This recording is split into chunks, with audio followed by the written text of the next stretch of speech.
பாண்டியன் சீரியலில் அடுத்த வரை எபிசோடில் நம்ம பாண்டியன் இருந்துட்டு சரவணை மடியில் போட்டு ரொம்பவே வருத்தப்பட்டுட்டு இருக்காங்க.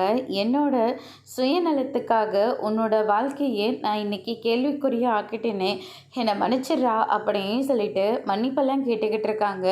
அதுக்கு அடுத்து தான் பார்த்திங்கன்னா பழனி இருந்துட்டு, மச்சான் நடந்தது நடந்து போச்சு, அதுவே நினச்சிட்டு இருந்தா என்ன ஆகிறது, அடுத்தது என்ன நடக்குமோ நடந்துட்டு போட்டும் விடுங்க மச்சான், இப்போ கூட ஒன்றும் இல்லை, தங்கமயிலுக்கும் சரவணுக்கும் டிவோர்ஸ் பண்ணிவிட்டு அந்த பொண்ணு அஞ்சலிக்கும் சரவணனுக்குமே கல்யாணம் பண்ணி வச்சிடலாமே அப்படின்ற மாதிரி சொல்லிடுறாங்க. நீ சொல்கிறதும் சரிதான், ஆனால் இப்போ மயில் வயிற்றில் நம்ம வீட்டோட வாரிசு வளர்ந்துட்டுருக்கு. குழந்தை கல்யாணம் அப்பா வேறு ஒரு கல்யாணம் ஆனது தெரிஞ்சதுன்னா அது வளர வளர அதுக்கு தான் ரொம்ப அவமானமாக போயிடும். அதனால தான் யோசிக்க வேண்டியதாக இருக்குது. தங்கமயில் பண்ணது எல்லாமே தப்பு தான், ஆனால் இப்போ அந்த பொண்ணு எல்லா தப்பையும் உணர ஆரம்பிச்சிருச்சு.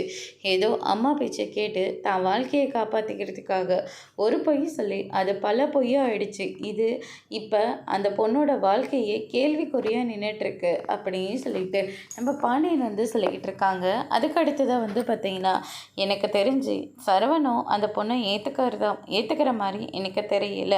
ஆனால் குழந்தைய நினச்சதா ரொம்ப வருத்தமாக இருக்குது அப்படின்ற மாதிரி ரொம்பவே வருத்தப்பட்டு பேசிக்கிட்டு இருக்காங்க.